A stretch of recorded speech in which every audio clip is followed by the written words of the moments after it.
Greater Visakha municipal corporation council స్థాయి సంఘ సమావేశం రసాభాసగా ముగిసింది.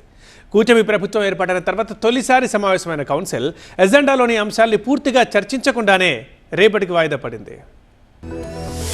కూటమి ప్రభుత్వం ఏర్పడిన తర్వాత జరిగిన తొలి జీవీఎంసీ కౌన్సిల్ సమావేశం రసాభాసగా మారింది. మేయర్ పోడియం ముందు నిరసన చేపట్టిన కూటమి పార్టీల కార్పొరేటర్లు అవినీతి ఆరోపణలపై రాజీనామా చేయాలని మేయర్ను డిమాండ్ చేశారు.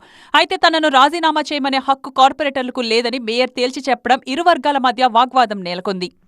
మేయర్ గొలగాని హరివెంకట కుమారి అధ్యక్షతన ఉదయం సమావేశమైంది జీవీఎంసీ కౌన్సిల్. సీతారాం ఏచూరికి నివాళులర్పించిన అనంతరం 75 అజెండా అంశాలపై చర్చ చేపట్టింది.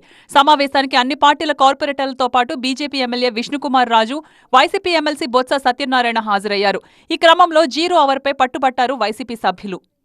ఎన్నికల ముందు వరకు జీవీఎంసీ కౌన్సిల్లో వైసీపీకి మెజారిటీ ఉండేది. అయితే కూటమి అధికారంలోకి వచ్చిన తర్వాత పలువురు వైసీపీ కార్పొరేటర్లు టీడీపీ, జనసేనల్లో చేరారు.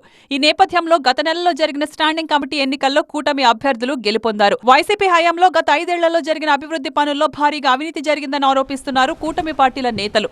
దీంతో ఈ వ్యవహారంపై విచారణ జరపాలని డిమాండ్ చేస్తున్నారు.